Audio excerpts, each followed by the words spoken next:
Hello there, and welcome to the Sleepy Science Channel. Tonight, we'll be drifting into the vast and turbulent world of cyclones. Where oceans swirl and skies spiral, these godlike forces can wreak unimaginable destruction. These storms are not just wind and rain, but lifelike systems of immense motion and energy. They rise from clouds and grow into rotating structures bigger than the eye can see. From the surprising stillness at their center to the unimaginable forces that move them, they reveal the true power that nature can hold. As we journey through this world of wind and water, you may find yourself viewing weather in a whole new way. Not as something boring or abstract, but as something dynamic and deeply alive. There is a rhythm to these storms, a balance between chaos and order, and curious patterns that repeat throughout nature. If you enjoy these gentle journeys, I invite you to like, subscribe, or share a thought below. It helps others find their way here too, one sleepy soul at a time. But for now, there's nothing you need to do but relax. Allow yourself to get comfortable. Allow your mind to settle. And as the day begins to gently fade away, join me as we explore these remarkable forces of nature together. Let's begin. A cyclone is a giant spinning engine powered by warm ocean water. What makes that idea so astonishing is the scale. A storm does not burn fuel the way a machine does. Instead, it feeds on heat rising from the sea and moisture lifting into the air. As that vapor cools high above, it releases energy, and that energy helps the storm pull in more air, more moisture, and more warmth. It becomes a self-strengthening system, turning invisible ocean heat into wind, cloud, and towering rain. This is why tropical seas matter so much. They are not just the setting. They are the power source. When conditions line up, a patch of unsettled weather can begin acting like an enormous natural engine, drawing strength from water spread across hundreds of miles. Once you see that, a cyclone stops feeling like random bad weather and starts feeling like one of the planet's most extraordinary physical processes. The calm eye in the middle of the cyclone can feel eerily peaceful inside a storm built for chaos. That contrast is one of the strangest things in all weather. Around the center, the eye wall roars with the fiercest winds and the heaviest rain. Then, in the middle, air sinks instead of rising. Skies may brighten. Rain may stop. The wind may fade so suddenly that people step outside and think the danger has passed. In some storms, stars have even become visible overhead. That false peace has trapped many people through history, because the second half arrives soon after, with violent winds returning from the opposite direction. Roofs, already weakened by the first assault, can fail more easily when the storm comes back around. Trees that leaned one way can be pushed the other. The eye feels unreal, because it is. You are standing in the center of a rotating system that is still fully alive, still fully dangerous, and still carrying immense force all around you. Cyclones begin as clusters of thunderstorms, then grow into rotating worlds. That transformation is one of the great dramas of the atmosphere. At first, there may be nothing that looks especially legendary, only disorganized bursts of convection over warm water. Thunderstorms flare, collapse, and flare again. But if the surrounding environment is favorable, those storms start working together. Rising air lowers pressure near the surface. Air rushes inward to replace it. The Earth's rotation nudges that inflow into a spin. Little by little, a pattern emerges. Rainbands curve. The center tightens. The system begins to organize around a shared circulation instead of scattered bursts of weather. What feels so captivating is that the ingredients seem familiar. Thunder, clouds, rain, warm sea. Then the structure changes, and something much larger is born from those ordinary parts. A cyclone is not dropped onto the ocean from nowhere. It develops through stages, like a story gathering momentum, until a once chaotic cluster becomes a coherent and dangerous atmospheric world. Earth's spin quietly twists these storms into their famous spiral shape. Without the rotation of the planet, tropical cyclones as we know them would not take form. Air rushing toward low pressure would move inward, but it would not begin curving into the broad, organized swirl that gives the storm its identity. Because Earth turns, moving air is deflected to the right in the northern hemisphere and to the left in the southern. That subtle effect is enough to bend inflowing air around the center, building rotation that can tighten as the pressure falls. The result is the spiral pattern people recognize instantly in satellite images. This also explains why these storms do not form right at the equator, where that turning influence becomes too weak. It is a beautiful reminder that cyclones are not separate from the planet. They are shaped by the planet's motion itself. A storm at sea is not only interacting with water and air. It is also responding to the fact that Earth is spinning beneath it. One cyclone can release more energy than many nations use in days. That statement sounds exaggerated until you remember how much heat and moisture are involved. A large tropical system processes immense quantities of water vapor, and every time that vapor condenses into cloud and rain, energy is released. Added up across the whole storm, the total becomes staggering. Scientists often compare cyclone energy with human scales for that reason, not to be dramatic, but because ordinary weather language is too small for the reality. The important point is not that a cyclone behaves like a power plant. It does not deliver neatly usable electricity. The point is that the atmosphere can move and transform astonishing amounts of energy through natural processes alone. That is why these storms can sustain violent winds, deep convection, and broad circulation over long periods. They remind us that the Earth system operates on scales far beyond daily experience. What seems like a bad storm from the shoreline is, in physical terms, an immense release of stored planetary heat. Cyclones can rearrange coastlines in a single night with wind and surge. Few natural events can reshape the edge of the land so quickly. When a strong storm drives seawater ashore, beaches can be stripped away, dunes can be cut open, and whole inlets can appear where none existed before. Sandbars shift. Barrier islands migrate. Roads that sat comfortably inland can wake up exposed to open water. In some places, salt water rushes across fields and marshes, leaving behind a changed landscape long after the clouds have gone. Wind adds another layer of force by toppling trees, tearing apart coastal forests, and hurling debris into places that once seemed sheltered. After major landfalls, maps sometimes need updating because shorelines no longer match what was there before. That is part of what makes these storms so compelling. They do not merely pass over scenery. They can edit the boundary between sea and land, proving that even a familiar coast is never as permanent as it appears. These storms are so vast that satellites see them swallowing whole seas. From the ground, people experience rain, wind, and darkness. From space, the view becomes almost unbelievable. A mature cyclone can spread cloud bands across an area larger than many countries, with curved arms wrapping around a center that looks organized on a planetary scale.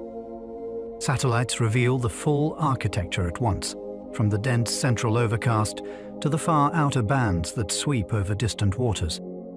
That perspective changed meteorology forever, because before space-age observing, no one could routinely see the entire storm in a single view. Now forecasters can watch it breathe, tighten, wobble, and evolve hour by hour. The sight is mesmerizing because it makes the atmosphere look alive. A cyclone does not resemble a random blot of weather. It resembles structure, motion, and intent spread across the ocean. Seen from orbit, the storm becomes both more beautiful and more humbling, because its true size finally comes into focus. A cyclone can pull heat from the ocean like a planet-sized battery. The comparison works because warm water stores energy that the atmosphere can tap when the right pattern begins. Sunlight has been heating the upper ocean for weeks or months. Then a storm arrives and starts drawing moisture upward. Each parcel of rising air carries hidden heat with it, and when that moisture condenses into cloud and rain, energy is released into the storm's core. That helps the pressure fall, and the winds tighten further. It is a remarkable exchange between sea and sky. The ocean gives up part of its stored warmth, and the storm converts it into motion on a colossal scale. Afterward, the water beneath may actually be cooler because the cyclone has stirred the surface and spent part of that heat reserve. This is one reason these systems feel so dramatic to study. They show that energy can sit quietly in the environment, then suddenly emerge as one of Earth's most powerful moving phenomena. The deadliest part is often the sea, not the screaming wind. That surprises many people because wind is what looks most dramatic on television. Trees bend, signs tear free, roof panels fly. Yet water is often the true killer. Storm surge pushes the ocean inland with relentless force, filling streets, homes, and escape routes far faster than many people expect. Waves ride on top of that surge and smash buildings already standing in water. Boats become battering rams. Cars float, stall, and vanish. Even the person who survives the wind can be trapped by rising water in darkness. History is full of storms remembered not for the highest gusts, but for the wall of sea that arrived with them. In low-lying places, elevation can matter more than distance from the shore. That is why evacuation orders are so urgent. They are often less about hiding from wind and more about getting out of the path of moving water, which is heavier, less forgiving, and terrifyingly efficient at taking control.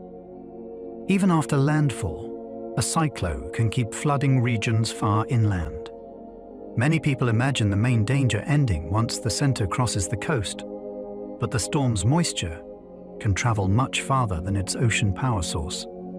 As the system moves inland, it may weaken in wind, yet it can still carry enormous amounts of tropical rain into river basins, valleys, and mountain slopes. The result is often prolonged flooding far from beaches and harbors. Creeks rise into torrents. Rivers crest days later. Roads disappear under brown water where no one expected a coastal disaster to reach. In some cases, saturated ground gives way and triggers landslides. This inland threat has shaped some of the most costly and deadly cyclone disasters on record, because people who live far from the shore may feel falsely protected by distance. The storm changes character rather than vanishing. Its violence shifts from surge and coastal destruction toward rain, runoff, and swollen waterways, extending the story far beyond the moment of landfall. Cyclone, hurricane, and typhoon are different names for the same storm.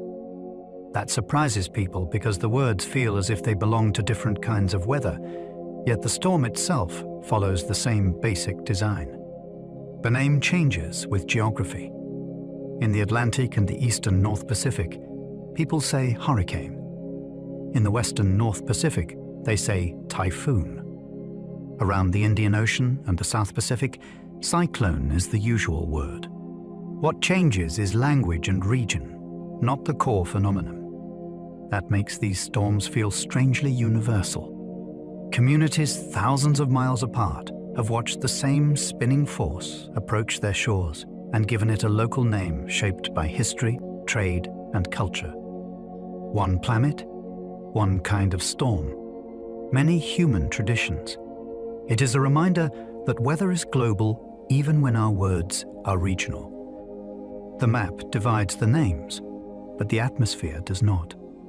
The same ocean-fed engine keeps appearing under different titles wherever warm seas and turning air allow it.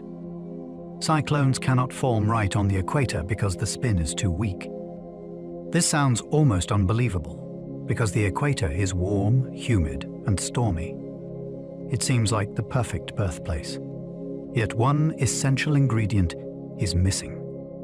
Near the equator, the deflecting effect created by Earth's rotation becomes so small that air rushing inward cannot organize into a proper tropical spin. Thunderstorms can still explode there. Torrential rain can still fall. But the atmosphere struggles to gather that activity into the closed, rotating structure a cyclone needs. Move a little farther north or south, and the odds improve.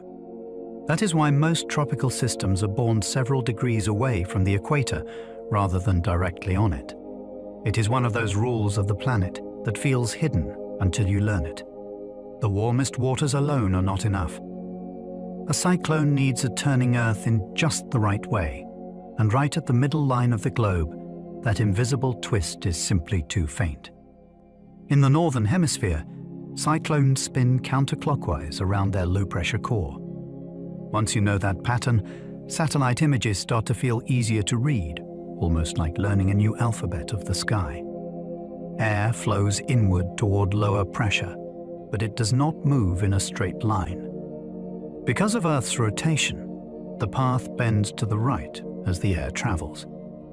Around a tropical low, that constant deflection produces the familiar counterclockwise circulation. It is not a decorative flourish in the cloud pattern. It is the signature of the forces shaping the storm from moment to moment. This also explains why the strongest weather wraps around the center instead of simply rushing toward it and stopping there. The whole system is an organized dance between inflow, rotation, rising motion, and release aloft. To someone watching from space, the direction becomes instantly recognizable. For someone living beneath the clouds, it helps determine which side delivers stronger onshore winds, rougher seas, and the most dangerous arrangement of hazards. In the southern hemisphere, cyclones spin clockwise for the very same reason. The storm does not reverse because it becomes a different creature. It reverses because the underlying deflection reverses. South of the equator, moving air is bent to the left instead of to the right. That one change is enough to flip the entire circulation. The result is a mirror image of the storms seen in the north, with the same low-pressure center and the same broad spiral form, but turning the opposite way. There is something elegant about that symmetry. One planet produces two versions of the same atmospheric structure, each faithful to the hemisphere where it forms. For meteorologists, the turning direction is basic knowledge. For everyone else, it can feel like a secret built into the geometry of Earth itself. Even the cloud bands tell you where the storm was born. Look long enough, and you begin to see that a cyclone is not only weather. It is geography, rotation, and physics written together in motion. Every cyclone begins with rising air and pressure dropping at the surface. That is the quiet opening move behind every dramatic landfall and every famous satellite image. Air near the surface warms, moistens, and begins to rise through deep convection. As that air ascends, there is less mass pressing down on the surface below, so pressure starts to fall. That drop matters because air naturally moves from higher pressure toward lower pressure. The atmosphere begins feeding the growing disturbance, sending more air inward near the surface where it can rise in turn. Bit by bit, a feedback takes hold. Rising motion encourages lower pressure. Lower pressure encourages inflow. Inflow helps sustain more rising motion. It is a beautifully simple idea that scales into something enormous. Before the roaring wind, before the eye, before the warnings and the maps, the storm begins with a vertical rearrangement of air and weight. A cyclone is born when the atmosphere starts lifting strongly enough to change the balance at the surface beneath it. Warm water, moist air, and weak wind shear give cyclones their chance. Think of those ingredients as permission rather than guarantee. Warm water loads the lower atmosphere with heat and evaporation. Moist air helps thunderstorms keep building instead of choking on dry intrusions. Weak wind shear allows the developing system to stand upright, so the circulation near the surface stays connected to the thunderstorm towers above. Remove any one of these, and the storm may struggle or fail. Keep them together long enough, and the disturbance has room to organize. That is why some tropical waves cross an ocean and never become memorable, while others suddenly gather structure and command the attention of entire coastlines. The environment is deciding whether the atmosphere can stack itself into a coherent engine. When people hear that a storm has entered favorable conditions, this is what forecasters mean. The sky and sea are aligning in a way that makes growth possible. The storm still has work to do, but the door has opened. Most tropical cyclones need sea temperatures above about 26 degrees Celsius. That threshold is not a magic switch, but it is a useful clue to where these storms are most likely to thrive. Water that warm can supply the atmosphere with the evaporation needed to support persistent deep convection. Below that range, thunderstorms may still form, but the ocean usually does not provide enough sustained energy for a full tropical cyclone to mature and hold itself together. What makes this so interesting is that forecasters are not just watching the sky. They are studying the skin of the sea, searching for regions warm enough to support something much larger. It turns ocean maps into storm maps before the storm even exists. Yet the number alone is never the whole story. A warm patch of water still needs the right surrounding winds and the right atmospheric moisture. Even so, that temperature guideline has become one of the clearest signals that a stretch of ocean is capable of feeding one of nature's great spinning systems. A tropical depression is the quiet first step towards something much stronger. At that stage, the system has a closed circulation and organized thunderstorms, but its winds remain below the threshold for a named tropical storm. To the casual observer, it may not sound impressive. The phrase itself feels almost timid. Yet this is often the moment when meteorologists begin watching most closely, because the basic structure has formed. The atmosphere has crossed from scattered unrest into a defined, rotating entity. From here, the future can split in several directions. Some depressions fizzle quickly. Some wander over cooler water or into hostile winds and fall apart. Others take advantage of favorable conditions and intensify step by step into storms that later become unforgettable names in history. That is what makes the early stage so fascinating. It is the point where possibility hangs in the balance. A tropical depression is the first clear sign that the ocean and atmosphere may be starting a story much larger than their opening chapter suggests. Meteorologists track cyclones by measuring wind speed, pressure, and cloud structure. Those three clues reveal different parts of the storm's personality. Wind speed tells forecasters how intense the system is at the surface and how damaging it may become. Pressure gives a sense of how strongly the atmosphere has hollowed out at the center, which often relates to how tightly organized the storm has grown. Cloud structure shows whether the circulation is becoming more symmetrical, whether deep convection is wrapping around the core, and whether an eye may be trying to form. None of these signs tells the full story alone. Together, they help build a moving portrait of the storm as it changes from hour to hour. That portrait comes from many tools, including satellites, radar, ocean buoys, ships, and aircraft reconnaissance in some basins. Forecasting is not only about where the storm goes next, it is also about reading the storm's internal state. Meteorologists are watching a living system reveal its intentions through measurable signs. The eye wall is the fiercest ring, where the storm does its worst. This is the zone surrounding the eye, and it is where the strongest winds and the most violent upward motion are usually packed together. The thunderstorms here are not ordinary towers. They form a near-continuous ring of deep convection wrapped tightly around the center, and within that ring, the atmosphere is working at maximum force. Rain slashes sideways. Gusts rise to their peak. Pressure changes sharply over short distances. If the eye is the strange center of calm, the eye wall is the fortress that guards it. Crossing into it means entering the most punishing part of the cyclone. In the strongest storms, entire neighborhoods can experience a world of difference depending on whether the eye wall passes directly overhead or remains just offshore. That narrow shift in track can decide whether damage is serious or catastrophic. It is one of the clearest reminders that inside a cyclone, the most dangerous place is not the center itself, but the ring around it. The tallest thunderclouds in cyclones can tower higher than commercial airplanes fly. Inside the strongest parts of these storms, rising air can build thunderclouds to astonishing heights. Some tops push so far upward that they reach levels above the cruising altitude of many passenger jets.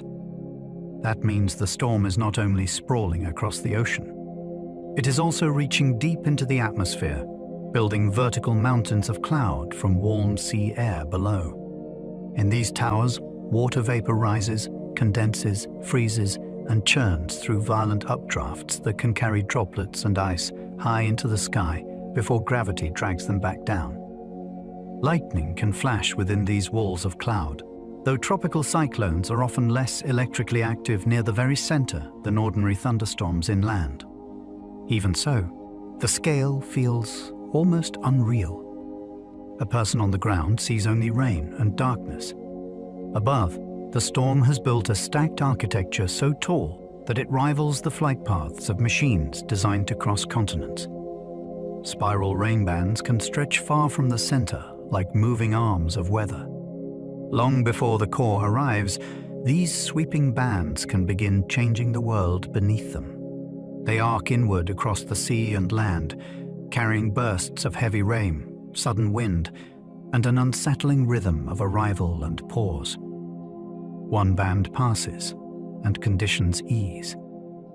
Another follows, and the storm seems to lean closer. That pulsing structure is part of what makes a cyclone feel alive. It does not hit everywhere at once. It reaches outward in curved lanes of weather that can extend astonishing distances from the center. Within them, squalls may rotate around the storm for hours, delivering pockets of intense rain and gusts strong enough to tear branches loose or flood streets before the eye is anywhere nearby. For coastal communities, these outer bands are often the first real sign that the atmosphere has changed character. The sky no longer feels like ordinary bad weather. It feels organized, rotating, and increasingly committed to arrival. The eye forms because sinking air clears clouds at the storm's center. That clearing happens because the storm's fiercest upward motion is concentrated in the ring around the center rather than in the center itself. As air rises violently in that surrounding wall of thunderstorms, some of it spreads outward aloft, while some begins to sink in the middle. Sinking air warms as it descends, and warming air discourages cloud formation. Little by little, the central region dries and clears compared with the chaos around it. What emerges is one of weather's strangest structures, a relatively calm hole inside a system built from deep convection and intense rotation. The stronger and more organized the storm becomes, the more clearly this central feature can develop. In satellite images, that clearing can look almost deliberate, like a pupil opening in the middle of the cloud mass. It is a beautiful example of order arising from violence, where the very processes that make the storm ferocious also carve out its most famous hollow. Some eyes are tiny and pinched, which can signal a dangerously intense cyclone. Meteorologists sometimes call these pinhole eyes, and their small size can be a clue that the storm's core has become tightly wound and extremely efficient. When the central region contracts, the ring of strongest winds may pack closer to the middle, creating a compact engine with exceptional intensity. From space, the feature can look almost too neat to be real, a tiny clear dot surrounded by a dense ring of towering cloud. That visual can be deceptive, because small does not mean mild. In fact, some of the most violent tropical cyclones have displayed very small eyes at their peak. For people in the storm's path, a compact system can also create steep changes in conditions over short distances. One place may experience catastrophic wind, while another nearby escapes the worst. That sharp contrast makes these storms especially unsettling. Their scale may appear modest on a map, yet their inner core can be frighteningly powerful. An eye wall replacement can briefly weaken a cyclone before it grows wider. In very intense storms, a second ring of thunderstorms can sometimes form outside the original core. When that happens, the inner ring may begin to fade, while the outer ring strengthens and takes over. During that transition, the storm often loses some peak wind speed, which can make it seem as though it is easing. But the story is more complicated than simple weakening. As the outer ring becomes dominant, the wind field can spread outward, so the area affected by damaging conditions may actually expand even while the top winds dip. For forecasters, this is one of the most fascinating structural changes a cyclone can undergo, because it shows the storm reorganizing itself in real time. For people in its path, it can be deeply confusing. A storm that looks weaker on paper may be growing broader and still very dangerous. The cyclone is not surrendering. It is changing shape, redistributing power, and preparing a different kind of threat. Cyclones breathe through outflow high above, venting air into the upper atmosphere. Near the surface, air spirals inward. Near the top of the storm, that air must go somewhere after rising through the thunderstorm core. It spreads outward, fanning away from the center in all directions when conditions are favorable. This hill-level exhaust is called outflow, and without it, the storm would have trouble sustaining its structure. You can think of it as the atmosphere's pressure release system. The cyclone draws air in low, lifts it through deep convection, and then lets it escape aloft so more air can keep entering below. In satellite images, strong outflow can create delicate cirrus plumes that stream away from the storm like feathers or veils. Those wispy tops are signs of a healthy upper-level release, and they often appear around well-organized systems. The idea is mesmerizing because it makes the storm feel almost biological. It inhales at the ocean surface, exhales near the top of the troposphere, and survives by keeping that circulation open. Without that upper escape route, many storms choke before they fully organize. A developing cyclone cannot keep piling air upward forever. If the rising motion has nowhere to spread out, the whole system begins to jam itself. Pressure does not fall as effectively. Thunderstorms become less coherent. The circulation struggles to tighten into a mature, self-sustaining core. This is why the upper atmosphere matters so much, even though the storm draws its energy from the ocean below. A tropical disturbance may have warm water beneath it and abundant moisture around it, yet still fail because the air aloft is not arranged in a helpful way. Forecasters pay close attention to this invisible architecture. They are not only asking whether the sea is warm enough, they are asking whether the sky above will allow the storm to ventilate. That idea gives cyclones an added layer of fascination. They are not simply stacks of weather. They are vertical systems that must work from the ocean surface to high altitude, or the whole attempt can collapse. Dry air can invade a cyclone and unravel its structure from within. Tropical systems thrive on moist, rising air, so pockets of dry air are deeply disruptive when they slip into the circulation.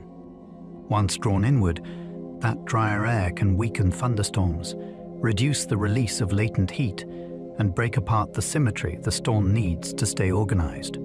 Parts of the core may erode. Convection may flare on one side and collapse on another. Satellite images can show ragged gaps where a cleaner, stronger storm would have solid cloud cover. This intrusion is especially damaging because it attacks the storm from the inside rather than striking it from outside like a wall of hostile wind. A cyclone can look impressive from a distance, yet be quietly struggling with internal dryness that prevents it from consolidating. That makes dry air one of the atmosphere's most effective saboteurs. The ocean may be warm, the spin may exist, and the clouds may appear dramatic, But without enough moisture in the right places, the storm can begin to hollow out. Strong vertical wind shear can tilt a cyclone and tear it apart. This happens when winds change significantly with height, pushing the top of the storm in a different direction from the lower circulation.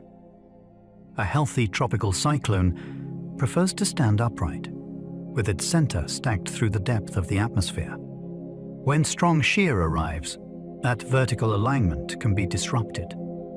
Thunderstorms get displaced away from the low-level center. The storm starts looking lopsided. The deep convection that should be wrapped around the middle ends up shoved to one side, leaving the circulation exposed and vulnerable. In severe cases, the system can be pulled apart so thoroughly that development stops altogether. It is an elegant reminder that a cyclone is not only about strength, but balance. The storm must keep its tower of motion aligned from bottom to top. Once that balance is lost, even a promising system can quickly look sickly. A cyclone may have power available, but shear determines whether it can keep its structure long enough to use it. Warm ocean currents can help a storm intensify with shocking speed. Not all warm water is equal. A storm passing over a broad, deep current of unusually warm water can find a much richer energy source than it would over a shallower warm patch.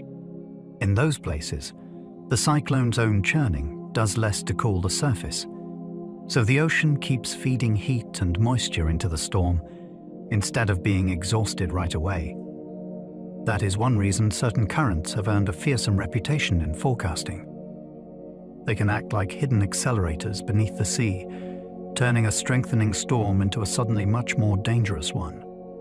When that happens near land, the consequences can be severe because communities have little time to adjust to the new threat. Rapid intensification feels dramatic because it reveals how sensitive cyclones are to what lies below them. The surface may look like open water to the human eye, but underneath, the storm may be crossing a river of stored heat, powerful enough to transform its future in hours. Rapid intensification can turn an ordinary storm into a major threat overnight. One evening, a storm may sound manageable, a system to watch, a concern for later. By the next morning, it can be something far more serious, with winds sharply stronger and the window for preparation suddenly smaller. That is what makes rapid intensification so unsettling. It compresses time. A cyclone that seemed ordinary can find an ideal pocket of warm water, moist air, and favorable upper winds, then reorganize with startling speed. The inner core tightens. Thunderstorms wrap more completely around the center. Pressure falls quickly, and the storm begins climbing the scale before many people have emotionally caught up. This is not only a forecasting challenge. It is a human challenge, because people often prepare in stages. Rapid intensification interrupts that instinct. It turns hesitation into danger. In the space of a single night, maps, warnings, and expectations can all shift, reminding us that some of the most dramatic changes in weather happen while most people are asleep. Some cyclones strengthen so fast that forecasts struggle to keep pace. Forecasting has improved enormously, yet storm intensity still contains some of the atmosphere's most stubborn surprises. A cyclone can look healthy but not exceptional, then suddenly sharpen into a much more powerful system in just a few hours. That speed matters because official forecasts are built from observations, model guidance, and update cycles, while the storm is changing continuously over open water. By the time one advisory reaches the public, the cyclone may already be partway into a new state. This is not carelessness. It is a sign of how many finer-scale processes must align inside the core before explosive strengthening appears. Tiny structural shifts can have huge consequences. That reality gives tropical forecasting a strange tension. We can often predict the path with growing confidence, yet the storm's personality may still transform faster than expected. The result is a race between observation and evolution, with meteorologists trying to describe a system that is rewriting itself in real time. Storm surge is seawater pushed ashore, and it drowns cities with speed. This is not a single towering wave crashing dramatically and then disappearing. It is the ocean itself moving inland under the force of sustained wind, rising into streets, buildings, and neighborhoods that were never meant to hold it. Once that water starts advancing, it can spread with frightening speed across low ground, lifting vehicles, breaching doors, and cutting off escape routes. In some historic disasters, entire communities were overwhelmed before many residents fully understood what was happening. That is part of what makes storm surge so terrifying. It turns familiar places into seabed. Street grids vanish under moving salt water. Landmarks that once seemed permanent become reference points in a temporary bay. And because the water is driven by a vast rotating storm, it can keep piling higher for hours. Wind may grab headlines, but surge changes geography in a far more intimate way. It enters homes, climbs stairways, and makes the ground itself feel unreliable. A modest cyclone at high tide can become far deadlier than expected. Timing matters in coastal disasters, and the tide is one of the quiet reasons why similar storms can produce very different outcomes. A cyclone that arrives near low tide may still be dangerous, yet one that pushes water ashore when the sea is already elevated can start from a much worse position. The ocean does not need to climb as far before it spills into vulnerable land. Defenses are overtopped sooner. Marshes and seawalls lose part of their margin. Roads flood earlier, and evacuation routes can fail while the storm is still approaching. This is why impact cannot be judged by wind speed alone. Two storms with similar strength may not behave alike when they meet the coastline. The clock matters. A high tide can turn a moderate event into a deadly one by giving surge a higher platform from the very beginning. That hidden alignment between storm and shoreline is one reason coastal forecasting demands such careful attention to local detail. Low pressure slightly lifts the sea, but wind does most surge damage. Many people imagine the ocean rising mainly because the storm's center has very low pressure, as if the sea is being pulled upward from beneath. That effect is real, but it is only part of the story, and not the dominant part. The larger force comes from wind blowing persistently across the water and driving it toward the coast. Over many hours, that push can heap enormous volumes of seawater against the shoreline, especially in shallow regions where the water has nowhere easy to go except inland. The pressure contribution is more like an added boost than the main engine. This is a fascinating example of how the atmosphere and ocean interact. The storm does not merely hover above the sea. It physically moves the sea through friction and momentum transfer. When the wind keeps pressing in the same direction, the ocean responds. Surge becomes not just a rise in water level, but a mass relocation of water by air. Coastal shape can amplify storm surge like a funnel, magnifying a wave. Not every shoreline receives rising water in the same way. Some coasts are broad and open, while others narrow into bays, inlets, estuaries, or river mouths that can concentrate incoming water into a smaller space. When the cyclone pushes the sea toward one of these shapes, the coastline can act like a funnel, forcing more water into less room and raising levels higher than a simple open coast might experience. This is why geography can turn one location into a hotspot of danger, while another nearby sees much less flooding. The form of the land and the layout of the seabed are shaping the disaster as surely as the storm itself. A curved bay, a narrowing channel, or an estuary aimed the wrong way can intensify what arrives. That makes storm surge feel less like a generic threat and more like a conversation between weather and place. The coastline answers the storm according to its own shape. Shallow continental shelves often make cyclone surges much more dangerous. Where the ocean floor rises gradually toward land, incoming storm-driven water can pile up more efficiently than it does along coasts where the seabed drops off steeply. Over a shallow shelf, The wind is pushing against a broad expanse of relatively thin water, and that setup allows the sea level to build higher as it is forced shoreward. It is one of those hidden features that most people never see, yet it can strongly influence how catastrophic a landfall becomes. The danger is not only in the storm overhead, it is also in the underwater landscape beneath it. Two coastlines may look similar from the beach, but one may sit beside a seabed that makes surge far worse. This gives cyclone impacts an eerie geological dimension. The contours laid down over ancient time can determine the violence of a modern storm. The shallow shelf is like a quiet accomplice, invisible from shore, yet crucial in deciding how far the sea can invade. Freshwater flooding kills many people long after the eye has passed. After the drama of landfall, many assume the story is ending. In reality, another chapter may be beginning across rivers, creeks, and floodplains far from the coast. Tropical rain can continue draining through landscapes for days, collecting in channels that rise long after the strongest winds have faded. A road that looked safe at dusk can be underwater by dawn. A river that seemed contained can spill outward with astonishing force as runoff from distant hills finally arrives.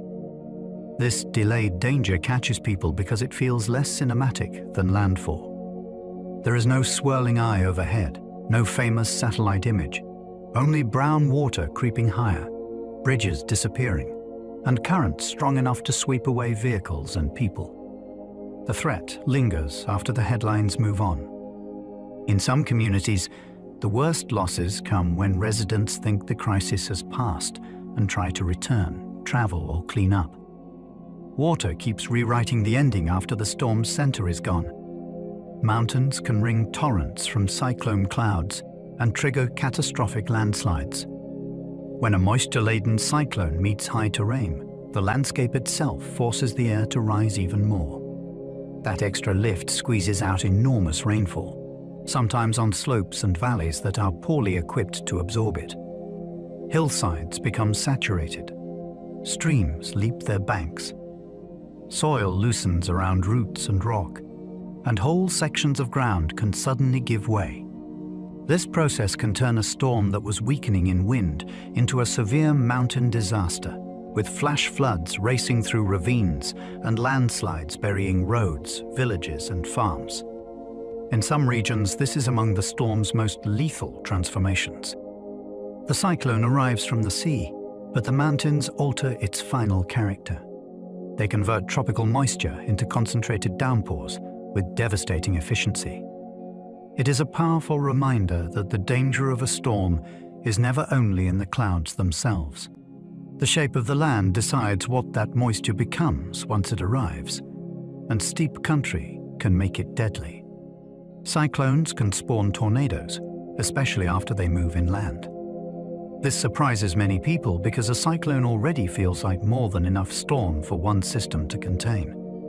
Yet within its outer rainbands and changing wind fields, smaller rotating storms can develop, and some of those rotations tighten into tornadoes. These tornadoes are often not the enormous long track monsters seen on the plains, but they can still be destructive, fast-forming, and difficult to warn for, especially when embedded in heavy rain. The danger tends to increase after landfall because the storm's structure changes, friction with the land alters the lower winds, and certain sectors become favorable for small-scale rotation. That means a cyclone can bring coastal flooding, inland rain, and isolated tornado damage, all within the same broader event. It is part of what makes these storms so captivating to study. They are not single hazards. They are weather systems with layers, capable of generating other violent phenomena inside themselves as they move across the landscape. The right side of a moving cyclone is often the most dangerous. In the northern hemisphere, the storm's own forward motion adds to the rotational wind on its right-hand side, which can make that sector especially destructive. It is a strange and important asymmetry. A cyclone may look like a balanced spiral on a map, yet the experience on the ground can be very uneven depending on which side you are on. Stronger winds can drive rougher seas, produce more severe structural damage, and push water inland with greater force, where the motion and rotation work together. This also affects the storm's rainbands and embedded severe weather, which can become more intense in favored sectors. That means a slight shift in track can drastically change the outcome for towns only a short distance apart. One side gets the storm at its most forceful. The other receives something less extreme. A cyclone is never just about where the center goes. It is also about which side of the center you end up facing. Forward motion can pile extra wind and surge onto one side. A moving cyclone is not simply spinning in place. It is also traveling, and that travel changes how its hazards are distributed. Where the storm's rotation and its forward speed align, winds can become stronger than they would be from rotation alone. Over the ocean, that stronger push can drive even more water toward the coast, which helps explain why one flank may face a worse storm surge than another. This added force is not dramatic in the way lightning is dramatic. It is subtle, mathematical, and relentless. Yet it can decide which shoreline floods deepest and which neighborhoods face the worst wave attack. That is why forecast cones never tell the whole story. Two places equally close to the center may not share the same fate. A moving cyclone carries its own momentum into the damage pattern, and that motion can make one side of the storm behave like a stronger version of the storm itself. Slow cyclones can be worse because they unload rain for longer. There is something especially unnerving about a storm that refuses to leave. A fast-moving cyclone may strike hard and keep going, but a slow one can sit over the same region and pour out rain hour after hour, sometimes day after day. Rivers rise. Soil becomes saturated. Drainage systems fail. Small streams turn into violent brown channels that cut across roads and fields. The danger grows not from one dramatic burst, but from relentless accumulation. Wind damage may matter most at first, yet the longer disaster is often written in water. A stalled or crawling storm can turn an already serious event into a prolonged flood emergency that spreads far beyond the coast. This is why a weaker cyclone is not always a lesser threat. When motion slows, time becomes part of the hazard. The atmosphere keeps feeding rain into the same landscape until the land can no longer absorb or redirect what is falling from above. Fast cyclones can spread damaging winds across enormous regions in very little time. Speed creates a different kind of danger. When a cyclone moves quickly, communities have less time to react to changing conditions, and damaging weather can be delivered across a huge swath of land before recovery even begins in the places first hit. The storm's wind field sweeps onward, carrying squalls, power outages, and structural damage from one region into the next with startling efficiency. For forecasters and emergency planners, this means the hazard is not only about intensity. It is also about how fast the impact zone is expanding. A rapidly moving storm can feel like a traveling front of trouble, knocking down trees in one area while flooding roads and tearing roofs in another only hours later. That pace can overwhelm response systems because the crisis shifts location so quickly. A cyclone in a hurry becomes a messenger of disruption across distance, proving that speed alone can turn a broad landscape into a connected chain of storm effects. Some storms loop, stall, or drift unpredictably when steering winds collapse. Most people imagine storms following smooth, curved paths across weather maps, but sometimes the larger atmospheric currents that normally guide them weaken or break apart. When that happens, a cyclone can slow to a crawl, wobble in place, or even trace a loop that looks almost impossible. These strange motions can be some of the hardest to forecast because the storm is no longer being carried confidently by the broader flow. Instead, it lingers in a kind of steering vacuum, vulnerable to small influences that might barely matter in a stronger pattern. For people on the ground, that uncertainty is deeply unsettling. A storm that was supposed to leave may turn back. A coastline that expected a glancing blow may face repeated battering. These wandering tracks reveal that cyclones are not only engines of wind and rain. They are also traverse in a larger atmosphere, and when the roads of the sky fade, their paths can become surprisingly erratic. Cyclones weaken over land because they lose their warm, wet fuel source. The moment a tropical cyclone moves inland, it begins leaving behind the environment that made it possible. The ocean had been supplying heat and moisture continuously, feeding the thunderstorms around the core and helping the circulation stay organized. Over land, that supply is cut off. Friction also increases as the storm passes over forests, cities, hills, and uneven terrain, which disrupts the smooth flow that existed over open water. The circulation becomes less efficient. Thunderstorms may lose symmetry. Winds begin to drop. This is why landfall is often described as the start of weakening, even when the storm still looks formidable. Yet the process is fascinating because it shows how dependent these systems are on their birthplace. A cyclone is not a self-powered object that can roam indefinitely. It is a partnership with the sea. Once that partnership ends, the storm starts to decay, and the great ocean engine begins to come apart over the land. Yet some keep their identity for days after leaving the ocean. Even while weakening, a tropical cyclone does not always unravel at once.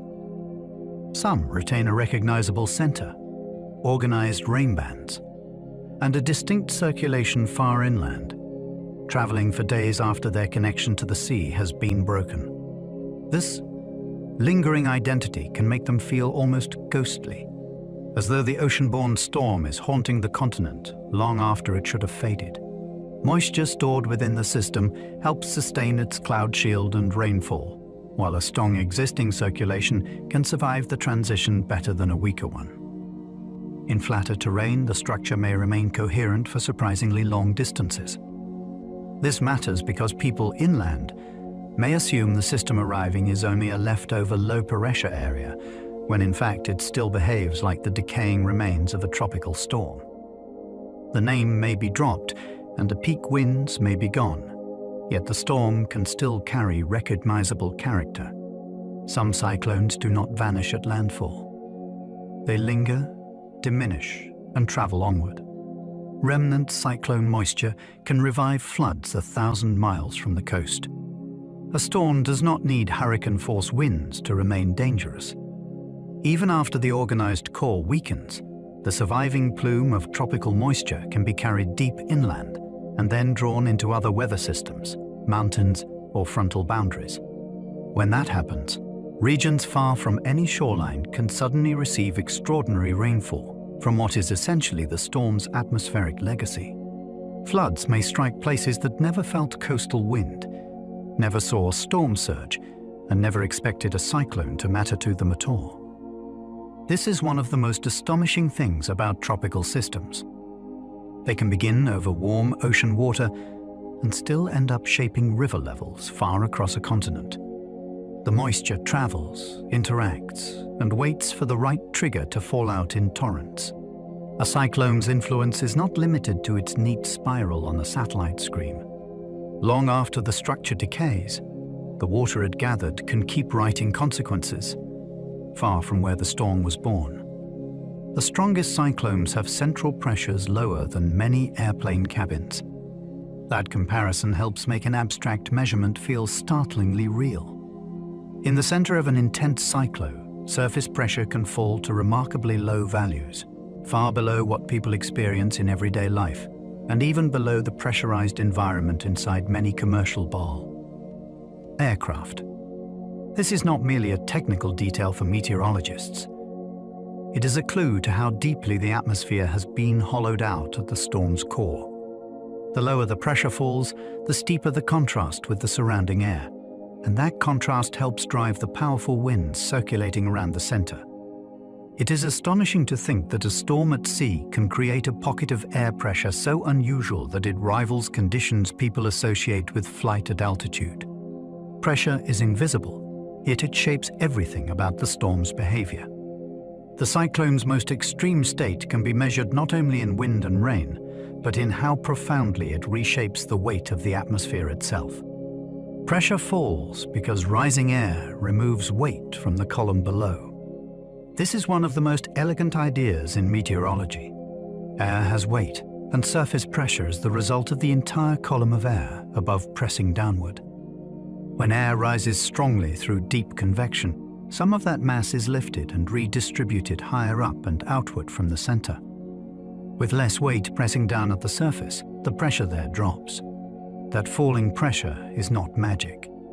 It is the atmosphere physically rearranging itself. Once the drop begins, surrounding air is drawn inward toward the lower pressure, feeding the circulation and supporting more upward motion.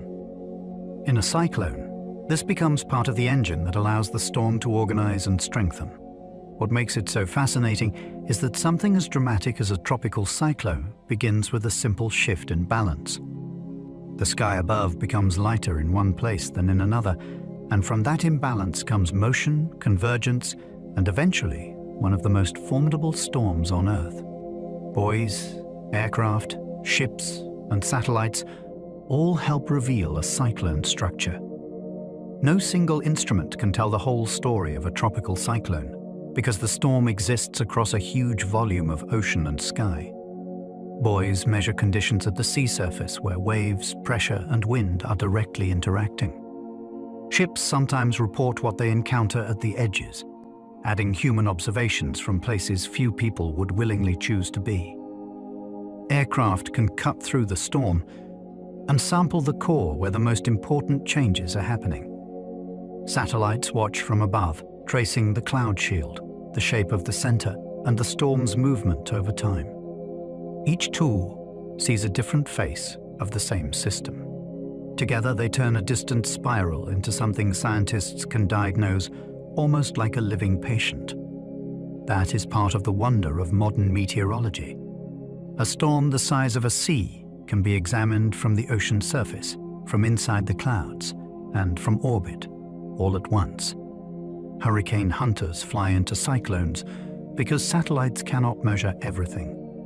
From space, a storm can look beautifully complete, with curved cloud bands and a neat central high. Yet some of the most important details remain hidden unless an aircraft goes in and samples them directly. Satellites can estimate intensity, but they cannot always tell with certainty what the winds are doing near the surface, or exactly how low the pressure has fallen in the center. That is why specially equipped crews fly into these storms on purpose, sometimes through violent turbulence and sheets of rain, to gather the missing truth. It is one of the most remarkable jobs in science. The aircraft crosses the eye wall, enters the calmer center, then exits and repeats the process to build a clearer picture of the cyclone's condition. These flights are not acts of spectacle. They are acts of measurement. The goal is to replace educated guesses with real observations from the heart of the storm itself. Dropsondes fall through storms, reporting winds, pressure, temperature, and humidity as they descend. These small instruments are released from aircraft into the cyclone, and then begin a quiet fall through one of the most violent environments on Earth. As they descend, they send back a stream of information that reveals how the atmosphere changes from high altitude down toward the sea. That vertical profile is precious because a cyclone is not a flat pattern on a weather map. It is a deep, layered structure, and conditions can be very different at one height than at another.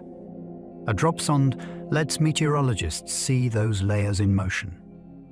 They can detect where the strongest winds sit, how moisture is distributed, and how pressure changes as the instrument falls through the eye wall or into the center. It is almost like lowering a tiny scientific lantern through the storm's hidden interior. For a few minutes, the atmosphere stops being guesswork and becomes a measured column from cloud top toward ocean surface. Radar can reveal hidden eye walls, rainbands, and sudden structural changes. When a cyclone approaches land, radar becomes one of the most revealing tools forecasters have. Instead of seeing only the cloud shield from above, They can watch the storm's internal arrangement in remarkable detail, sweep by sweep, as bands curve inward and new features emerge. A radar display can show an eye tightening, a ring breaking apart, or a second ring beginning to form around the first. It can also reveal where the heaviest rain is wrapping in, and where the storm's most organized inner structure is shifting. This matters because a cyclone is constantly changing, sometimes in ways that dramatically alter local impacts. Radar catches those changes close to real time. It gives the storm a skeletal look, exposing hidden architecture inside what might otherwise seem like one large mass of rain. For people near the coast, that knowledge can be crucial, because a subtle structural change can mean a very different experience on the ground. Infrared satellites estimate storm strength by reading cloud-top temperatures from space. This works because the tops of the tallest thunderclouds are usually very cold, and in tropical cyclones, those cold tops often signal powerful convection surrounding the core. Infrared sensors detect that temperature pattern even at night, which makes them invaluable for constant monitoring over remote oceans. Meteorologists study the shape and intensity of those cold cloud tops, especially how they wrap around the center, to estimate how organized and potentially strong the storm has become. It is an elegant method, because the storm is being judged not by what the eye can see in visible light, but by how cold its highest clouds have grown. The colder the tops, the higher and more vigorous the convection is likely to be. From thousands of miles above Earth, satellites are reading the thermal signature of a living storm. It is a striking example of how invisible properties, not just dramatic pictures, help reveal the cyclone's hidden intensity. Microwave sensors can peer through clouds and expose the storm's hidden core. Ordinary satellite pictures mostly show the outer skin of a cyclone, which can be deceptive. Thick cloud cover may hide whether the storm is truly organizing or simply looking impressive from above. Microwave instruments are different. They can sense radiation patterns that allow scientists to infer what is happening deeper inside the cloud mass, including the arrangement of rain, ice, and the storm's inner bands. That means they can sometimes reveal a forming eye, a broken eye wall, or a lopsided core long before those details become obvious in standard imagery. This is one of the great marvels of modern observing. The storm seems sealed behind dense cloud, yet remote sensing can still uncover its internal layout. For forecasters, that deeper view can completely change the interpretation of a system. A cyclone that appears healthy on the outside may be disorganized within, while another that looks messy may secretly be building the structure needed for rapid strengthening. Cyclone forecasts improved dramatically once meteorologists began assimilating satellite data. Before the satellite era, vast stretches of ocean were observational blind spots, and storms could develop, intensify, or curve without being fully understood. Once satellite information began feeding directly into forecasting systems, that changed the science of tropical cyclones in a profound way. Assimilation means the data are not simply viewed by humans. They are incorporated into weather models, so the atmosphere those models start with is much closer to reality. Cloud patterns, wind estimates, moisture fields, and temperature structure all help create a better opening portrait of the storm and its environment. Better beginnings usually lead to better forecasts. That improvement has saved lives because it allows earlier warnings, sharper track guidance, and a more complete understanding of what the storm is doing over open water. It is astonishing to think how much changed when humanity began watching the oceans continuously from space and then teaching machines to use that view intelligently. Even now, track forecasts are usually better than intensity forecasts. That may seem backward at first. Surely it should be easier to predict how strong a storm becomes than where it will travel. In practice, the opposite is often true. A cyclone's path is strongly influenced by large-scale atmospheric patterns, and those broader steering currents are often easier for models to represent well. Intensity depends on much smaller and more delicate processes inside the storm and just around it. Tiny differences in core structure, ocean conditions, moisture, or upper winds can lead to very different outcomes. A storm might follow the expected route almost perfectly, while still becoming much stronger or weaker than predicted. This is one reason cyclone forecasting remains such a humbling science. We can often tell communities where the danger is heading with impressive skill, yet still struggle to say exactly what form that danger will take when it arrives. The storm's road is clearer than its mood. Predicting where a cyclone goes is easier than predicting how strong.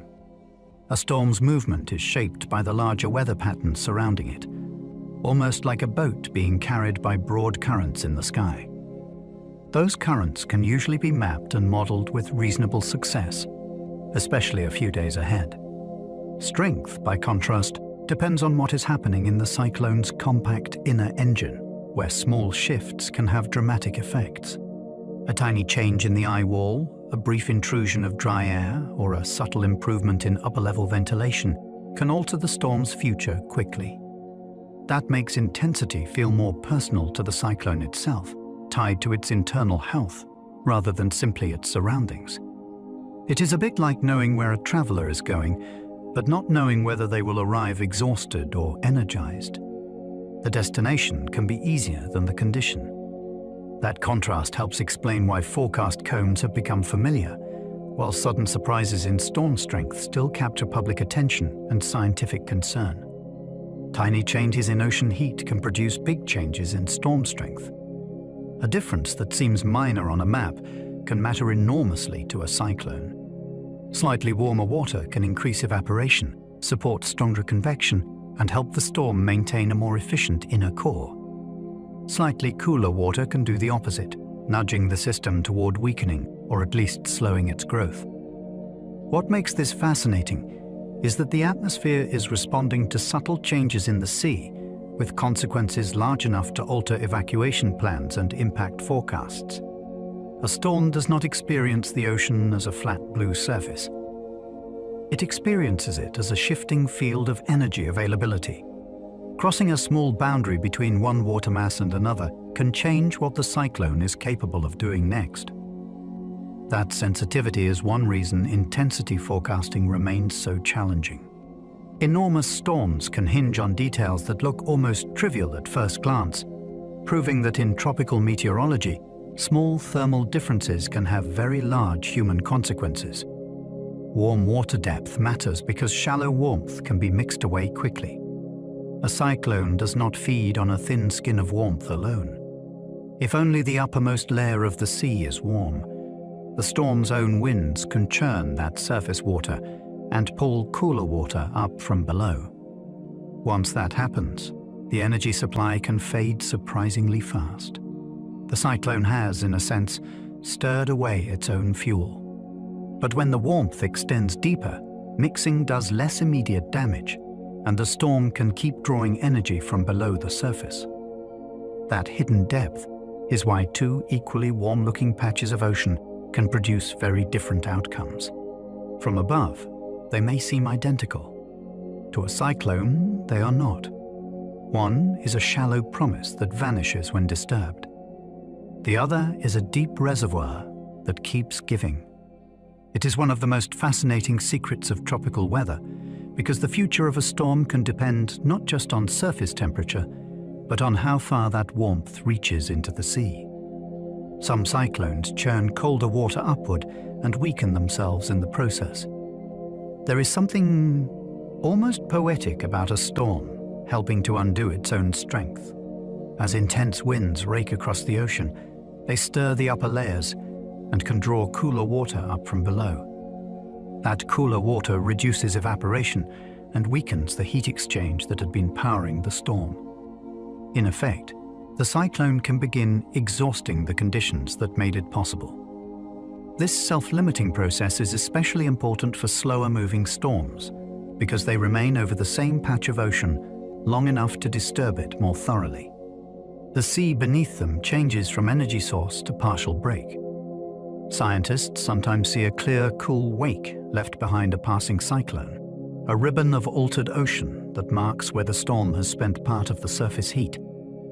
It is a powerful reminder that these systems do not simply act upon the ocean.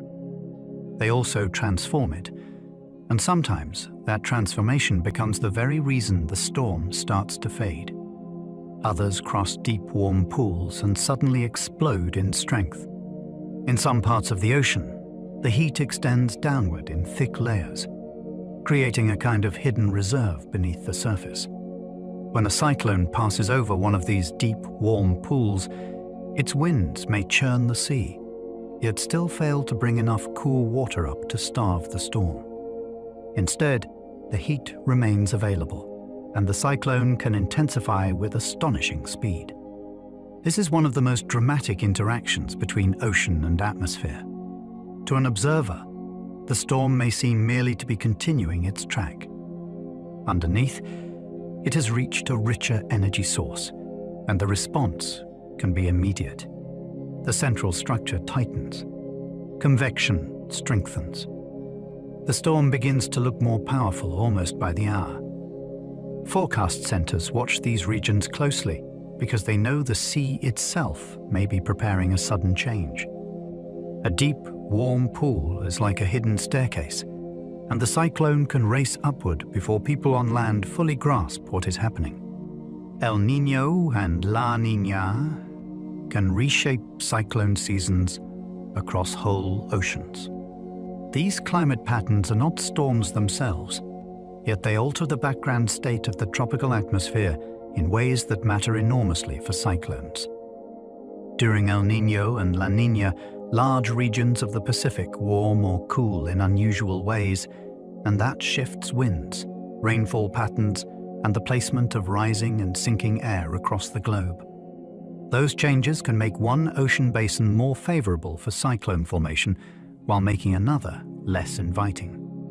In some regions, seasons become busier. In others, storms become fewer or their preferred tracks shift. What makes this so fascinating is the scale. A change spread across an ocean can quietly influence where spinning storms are likely to emerge months later. It is whether linked to climate, and climate linked to remote patches of sea surface temperature. A cyclone season does not arise from local conditions alone. It is also shaped by planetary patterns that stretch across the tropics, like slow, powerful adjustments in the atmosphere's great machinery. The Atlantic, Pacific, and Indian Oceans each produce cyclones in distinct ways. The same kind of storm can feel different depending on the basin where it forms. The Atlantic is strongly shaped by tropical waves rolling west from Africa, by changing wind shear, and by the peculiar geography of warm currents, islands, and continental coastlines.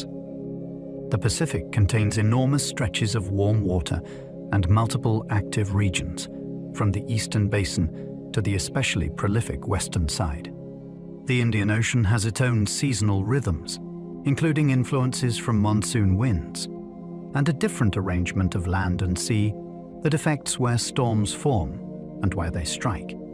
These basins are all parts of one planet, yet each teaches cyclones a slightly different style.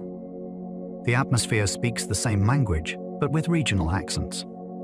That is one reason tropical meteorology is so rich. You are not studying one uniform system repeated endlessly. You are studying a global family of storms, each basin offering its own version of how heat, spin, moisture, and geography come together. The North Indian Ocean has fewer storms, but often deadlier coastal exposure. This basin does not usually produce as many tropical cyclones as the Western Pacific, yet the human stakes can be immense. Around the Bay of Bengal in particular, low-lying coasts, large populations, river deltas, and intense storm surge vulnerability can combine to make landfall especially catastrophic. A single event can affect millions of people across densely settled areas where water has little difficulty spreading inland. The shape of the coastline and the shallow waters nearby can worsen the flood threat, while the timing of storms around the monsoon seasons adds further complexity. Historically, some of the deadliest cyclone disasters on Earth have unfolded here. Not because the storms are always the strongest in absolute terms, but because the exposure is so severe. This makes the basin unforgettable to study. It shows that cyclone danger is never only about meteorology. The same spinning system becomes more lethal when it meets a coastline where geography and human settlement leave little room for error. The Western Pacific produces more tropical cyclones than any other basin. This vast stretch of ocean is the world's great workshop for tropical cyclones. Warm waters, broad open fetch, and a favorable tropical environment often combine to produce more storms here than anywhere else on Earth. The basin is so large that systems can form, strengthen, curve, and travel across enormous distances, sometimes threatening multiple countries during a single life cycle. This abundance has shaped the meteorological culture of the region, where storm tracking is a central part of life in many coastal nations and islands. It also means the Western Pacific offers scientists an extraordinary natural laboratory. Here they can observe nearly every variation of tropical cyclone behavior, from compact violent storms to sprawling long-lived giants. The sheer number of systems makes the basin feel relentless in active years, as though the atmosphere has found one of its favorite stages. For anyone trying to understand cyclones on a global scale, the Western Pacific is impossible to ignore. The South Atlantic almost never grows tropical cyclones, but rare exceptions happen. That rarity makes every exception feel startling. The South Atlantic is usually hostile to tropical cyclone development because the water is often not warm enough over a broad area. Wind shear tends to be unfavorable, and the larger atmospheric setup does not often support the organized tropical structure these storms require. For that reason, many people long assumed the basin was essentially off-limits. Yet nature occasionally refuses tidy rules. Under unusual circumstances, a storm can still acquire tropical characteristics there, reminding meteorologists that low probability is not the same thing as impossibility. These rare events are scientifically thrilling because they force researchers to ask exactly which barriers were briefly lowered and why. When a South Atlantic tropical cyclone does appear, it feels like the atmosphere has produced a rare note outside the expected score. The basin remains one of the least likely places for such storms, which is precisely why the exceptions are remembered so vividly. Medicanes are small, cyclone-like storms that sometimes form over the Mediterranean. The name combines Mediterranean and hurricane, and it points to something genuinely unusual. These storms are typically much smaller than true tropical cyclones, yet they can develop a compact eye-like feature, organized bands, and a warm core structure that gives them a tropical flavor. They form in a sea not usually associated with classic hurricanes, which is part of what makes them so captivating. The Mediterranean is semi-enclosed, surrounded by land, and far smaller than the great tropical basins, so when a storm begins to resemble a miniature cyclone there, it feels almost improbable. Medicanes are not simply ordinary low-pressure systems with dramatic branding.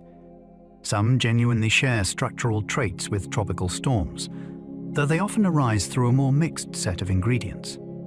They are a reminder that cyclone-like behavior can emerge in unexpected corners of the planet. Even an inland sea with ancient coastlines can, on rare occasions, produce a spinning storm of surprising character. Subtropical cyclones blur the line between tropical and mid-latitude weather systems. These storms occupy a fascinating middle ground. They are not fully tropical in the classic sense, yet they are not ordinary cold core systems of the temperate zones either. A subtropical cyclone often has a broader wind field, with the strongest winds set farther from the center, and it may draw energy from both warm ocean waters and temperature contrasts in the surrounding atmosphere. That mixed heritage makes it feel like a hybrid, part tropical engine and part mid-latitude disturbance. For forecasters, these storms can be tricky because their structure may evolve. Some gradually become more tropical over time, tightening their core and reorganizing their convection. Others remain stubbornly in between. For the public, the label may sound technical, but the concept is wonderfully revealing. The atmosphere does not always obey neat categories. Sometimes it creates transitional forms, storms that sit between familiar boxes and show that weather is a spectrum, not a set of perfectly separate compartments. Extratropical cyclones are different beasts, powered mainly by temperature contrasts, not warm seas. These storms belong to a different branch of the cyclone family. Instead of drawing most of their power from warm ocean water and deep tropical moisture, they thrive on clashes between air masses of different temperatures. Cold air pushes against warm air. Boundaries sharpen. The atmosphere begins converting those horizontal contrasts into motion, cloud, wind, and sweeping weather fronts. That is why extratropical cyclones often come with long arcs of rain, snow, or shifting wind, rather than the tight, symmetric core of a tropical system. They can grow huge, sometimes spanning vast regions and affecting many countries at once. In the middle latitudes, they are among the most important engines of everyday weather. What makes them so fascinating is that they reveal another way the atmosphere can build a giant spinning system. The planet does not need tropical heat alone. It can also generate cyclones from imbalance itself, from warm and cold air trying to sort themselves out across the sky. Some tropical cyclones transform into powerful extratropical storms instead of simply dying. A cyclone leaving the tropics does not always fade into a shapeless remnant. Sometimes it begins a remarkable metamorphosis. As it moves into cooler waters and stronger upper winds, the storm can lose its tropical symmetry and start interacting with temperature boundaries in the surrounding atmosphere. Its warm core weakens, fronts begin to form, and the system changes from a compact tropical engine into a broader, extratropical one. Yet that change does not necessarily mean harmless. In some cases, the storm grows larger, its wind field expands, and it becomes a formidable system in a new way. The identity changes, but the power can remain. This is one of the most dramatic afterlives in meteorology. A storm born over warm tropical seas can travel poleward and reinvent itself as a different kind of cyclone altogether. It does not merely vanish. It changes energy source, changes structure, and continues the journey under a new atmospheric logic. Polar lows are tiny, fierce cyclones that whirl over cold, high-latitude seas. These storms are small compared with tropical cyclones, but they can be startlingly intense for their size. They form over cold oceans in high latitudes when frigid air pours across relatively warmer water, creating a burst of instability that can build tight spirals of cloud, snow, and violent wind. Seen from satellites, some look like miniature hurricanes dropped into the Arctic or subarctic, compact and sharply defined against a grey world of sea and ice. Their small scale makes them especially dangerous to ships and coastal operations because they can intensify quickly and remain hard to predict in detail. What makes them so captivating is the contrast. Tropical cyclones belong to warm seas and humid air. Polar lows are creatures of cold, thriving in a harsher atmospheric setting, yet still forming recognizable spinning structures. They show that cyclone-like weather is not reserved for the tropics. Even near the frozen edges of the world, the atmosphere can still whirl itself into a storm. Cyclones also rage on other worlds, where they become even stranger. Once you lift your eyes beyond Earth, the idea of a cyclone becomes far more wondrous. Other planets and moons have atmospheres too, and where there is atmosphere, rotation, temperature contrast, and fluid motion, there can be spinning storms. But away from Earth, the ingredients change. The gases are different. The scales are different. The lifetimes can be extraordinary. A cyclone on another world may not involve rain in the earthly sense at all. It may spin through hydrogen, methane, or dust under skies unlike anything humans have ever stood beneath. Some last far longer than storms here. Some form shapes that seem almost geometric. Studying them reminds us that cyclones are not merely weather events on one planet. They are expressions of a deeper rule about moving fluids on rotating worlds. Earth storms are part of a much larger cosmic story, where atmospheres everywhere find ways to turn imbalance into spirals, vortices, and enduring motion. Jupiter's Great Red Spot is a colossal cyclone older than some nations. This storm is so vast that Earth itself could fit inside it, and it has been observed for centuries. That alone makes it one of the most astonishing atmospheric features known to science. It churns in Jupiter's thick atmosphere as an immense anticyclonic vortex, fed not by oceans, but by the fluid dynamics of a giant gas planet with no solid surface in the familiar sense. Its reddish color, shifting size, and persistent motion have fascinated astronomers since telescopes first revealed it as more than a mere blemish. What feels most uncanny is its age. On Earth, storms come and go in days or weeks. Jupiter's great vortex has endured through generations, wars, inventions, and whole chapters of human history. It turns the idea of weather into something almost geological in timescale. A storm that outlives empires changes how you think about atmospheres. It suggests that on some worlds, the sky can remember. Saturn has a bizarre hexagon near its pole with a cyclone at center. Few sights in planetary science are stranger than a six-sided jet stream wrapped around a polar cyclone. At Saturn's North Pole, winds organize into a huge hexagonal pattern that has persisted for decades of observation, and at the middle of that geometric frame sits a spinning storm. The combination feels almost unreal, as though mathematics itself has been etched into the atmosphere. Scientists think the hexagon is a standing wave in Saturn's winds rather than a solid structure, yet its sharp shape remains one of the great visual wonders of the solar system. At the center, the polar cyclone adds another layer of mystery, a deep vortex embedded inside this giant atmospheric pattern. Together, they show that cyclones on other worlds can be shaped by dynamics unlike anything common on Earth. A terrestrial storm already seems extraordinary. Saturn reminds us that elsewhere, the sky can go beyond spirals and produce forms that look almost impossibly deliberate. Mars can produce spinning dust storms, though they are not tropical cyclones.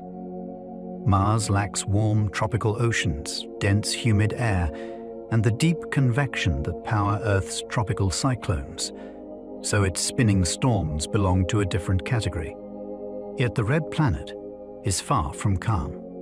Dust devils wander across its surface, and larger dust storms can grow so immense that they spread across huge regions or even engulf much of the planet.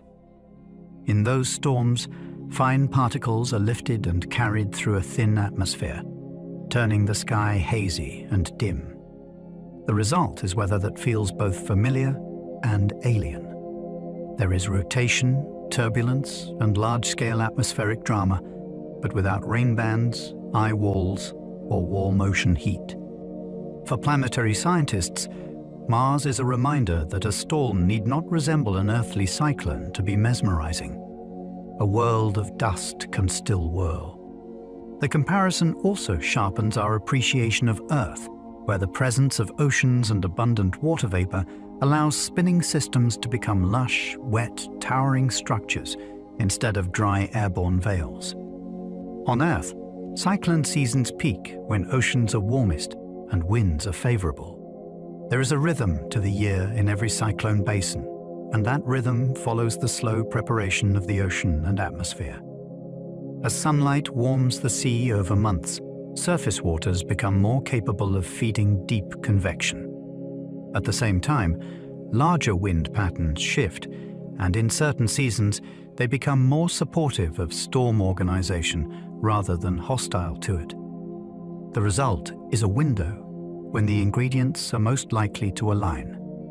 That is why cyclone activity does not occur randomly across the calendar.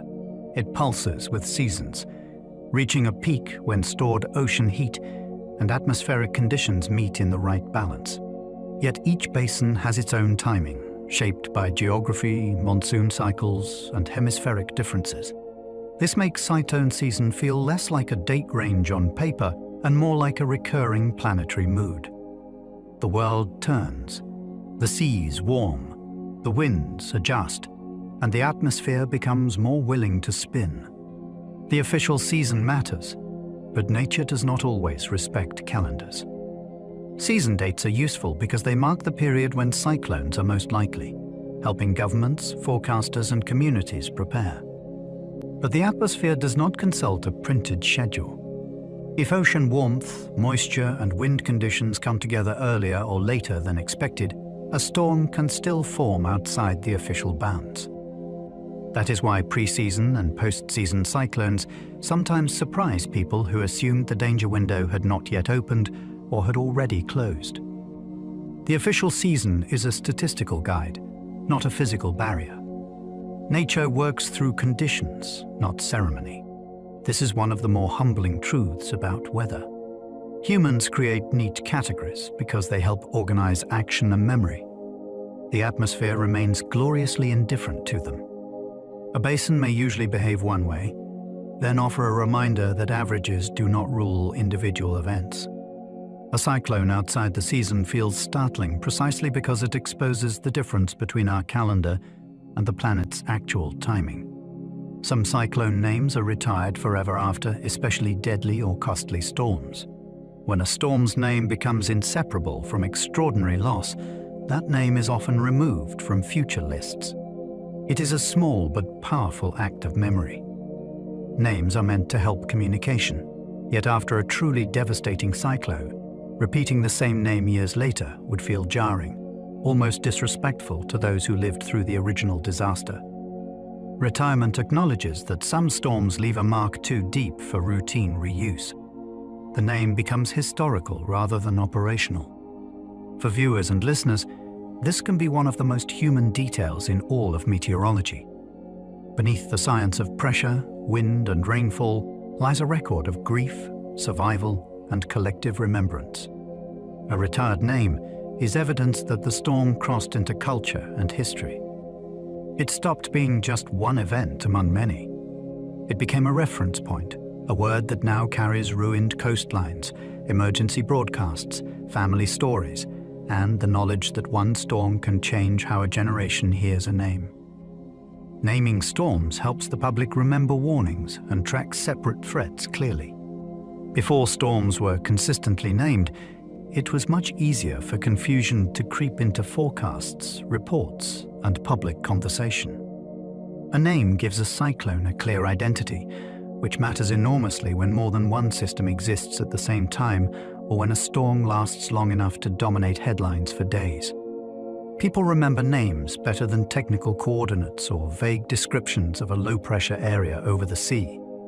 That memory helps warnings stick. It also helps families, officials, and newsrooms keep one threat separate from another without mixing details or locations. In a busy season, that clarity can be life-saving.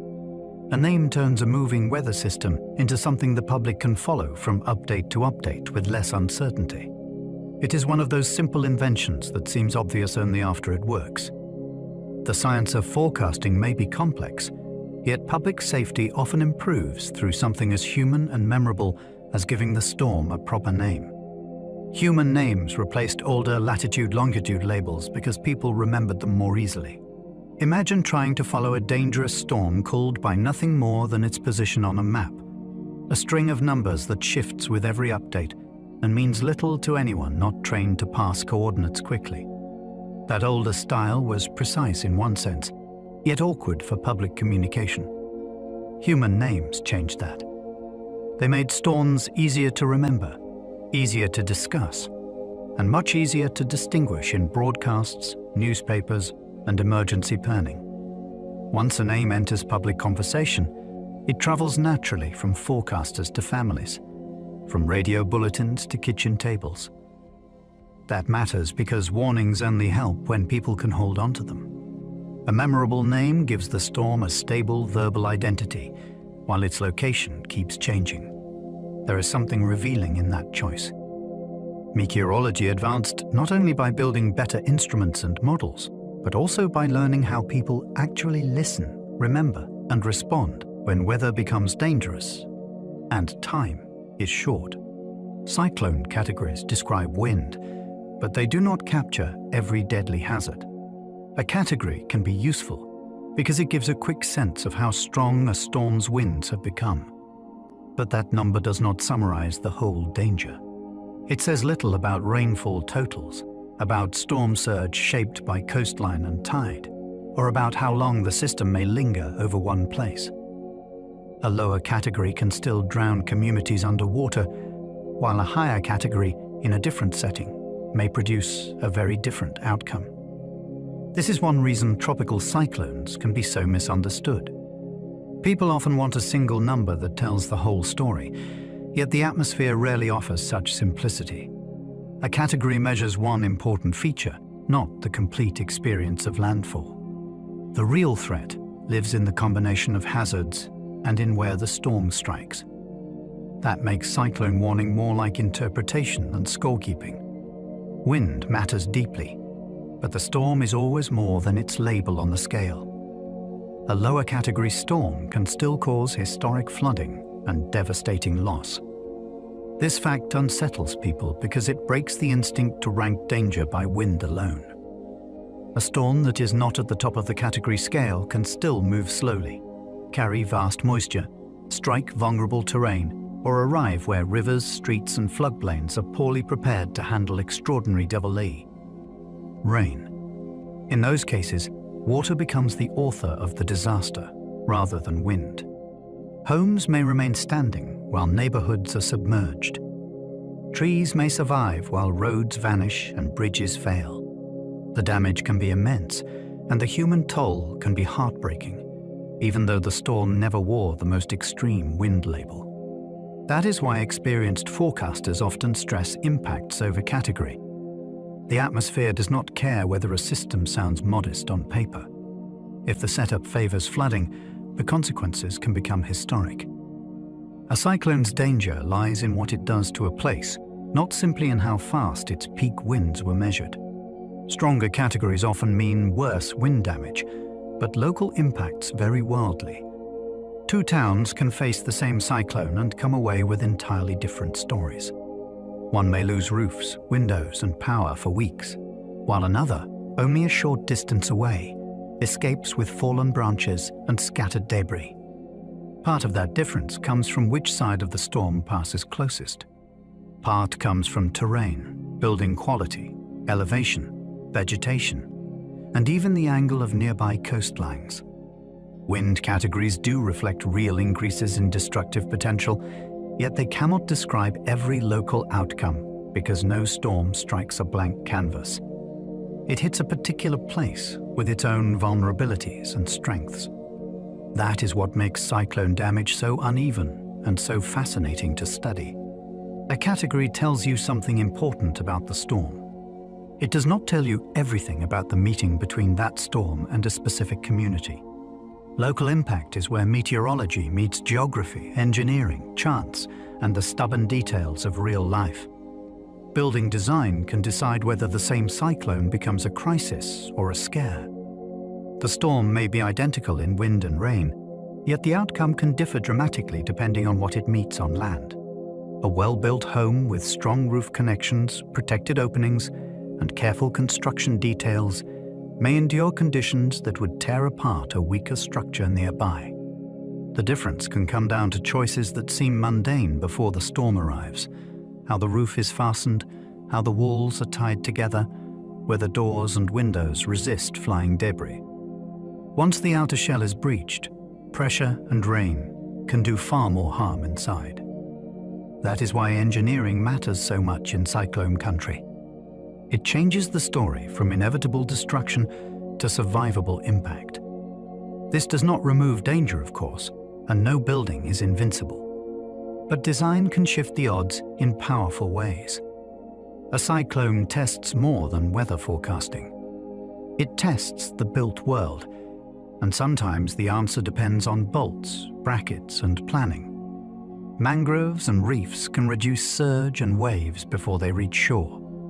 These natural systems do not stop a cyclone, and they are not magical shields, but they can take some of the force out of the water before it reaches homes and roads. Coral reefs help break incoming waves offshore, reducing some of the energy that would otherwise slam directly into the coast. Mangrove forests slow moving water with dense roots and trunks, trapping sediment and disrupting the inland push. Together, they create a rougher, more resistant path between open sea and vulnerable land. That matters because storm damage is often a story of momentum. The more energy the coast can absorb or scatter before the surge arrives, the better the chances for what lies behind it. There is something beautiful in that. A living shoreline can serve as part of a community's protection. Ecology becomes defense. Reefs and mangroves are not only habitats full of marine life. In cyclone country, they can also be quiet partners in survival. Wetlands act like natural shock absorbers when cyclones push the sea inland. When surge moves across a coast lined with marshes, swamps, and tidal flats, that water meets a landscape that can spread, slow, and partly absorb its force. Vegetation creates friction. Broad, wet areas give the water space to disperse instead of rushing unbroken towards streets and houses. In that sense, wetlands behave a little like a buffer zone built by nature over centuries. The effect is not absolute, and a major storm can still overwhelm them, yet their presence can reduce the speed and intensity of what reaches inland communities. Lose those wetlands, and the coast often becomes more exposed. The sea has a clearer run at the land. This gives wetlands a quiet grandeur that is easy to overlook in calm weather. They may seem muddy, flat, and ordinary. During a cyclone, they reveal another identity. They become part of the coastline's resilience, soft ground standing between rising water and the places people call home. Warmer oceans can increase the odds of extreme rainfall in tropical cyclones. A warmer sea surface can feed more evaporation into the lower atmosphere, and a moister atmosphere has more water available to fall as rain when a cyclone organizes that moisture into deep convection. The result is not that every storm automatically becomes a rainfall record, but that the ceiling for extreme downpours can rise. In the right conditions, tropical cyclones may be able to wring more water out of the air than they once did. This is one reason rainfall has become such an important part of the climate conversation around cyclones. The drama is not only in the wind or the surge at the coast. It is also in how much water the storm can carry and release over land. A warmer ocean does not simply sit there passively. It helps load the atmosphere. Then the cyclone arrives and turns that invisible loading into torrents, swollen rivers, flooded neighborhoods, and disasters measured in depth rather than gust speed. Rising seas make storms surge right in from a higher starting line. Even if a cyclone were identical in every other respect, higher background sea levels would still matter because the ocean is beginning from an elevated baseline before the storm ever arrives. That means surge has less vertical distance to climb before it reaches thresholds that flood roads, overtop barriers, and enter buildings. In practical terms, water that once stayed just below danger levels may now cross them more easily. The storm does not need to be stronger for the impacts to worsen. The platform beneath it has already risen. This is one of the clearest ways long-term change and short-term weather interact. A cyclone is an event. Sea level rise is a shifting backdrop. Put them together, and familiar coasts may face deeper flooding from storms that would once have caused less damage. It is a sobering idea because it changes the meaning of past experience. What used to be survivable by a narrow margin may no longer be enough. Climate change does not create cyclones, but it can worsen some impacts. Tropical cyclones existed long before factories, engines, and satellites, so they are not inventions of the modern world. What changes is the background environment in which they form and make landfall. A warmer atmosphere can hold more moisture, which can raise the potential for heavier rainfall. Higher sea levels can make surge more damaging even when the storm itself is not unprecedented. In some regions, warmer ocean conditions may also increase the chance that the strongest storms reach very high intensity. None of this means every season will look the same, or that every cyclone can be blamed on one cause. Weather remains complex and variable, yet the stage on which these storms act is shifting, and that matters. The cyclone is still a natural engine of heat, water, and spin. What has changed is that some of the surrounding conditions now make its consequences harder to contain once it arrives at vulnerable coasts and river basins. Ancient sediments preserve signs of cyclones that struck long before written history. Long before humans kept storm records, the coast was keeping its own. In lagoons, marshes, blue holes, and quiet coastal basins, powerful cyclones sometimes pushed sand and marine debris far inland, laying down distinct layers that remained trapped in the mud. Over centuries, those layers stacked up like pages in a hidden archive. Scientists can extract cores from these sediments and read them from top to bottom, tracing episodes when the sea invaded unusually far and left behind a signature different from ordinary tides or seasonal rain. Flooding.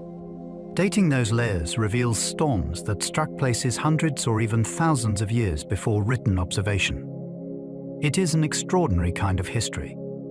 No names, no warnings, no eyewitnesses, only grains of sand in the wrong place telling the story of a past landfall.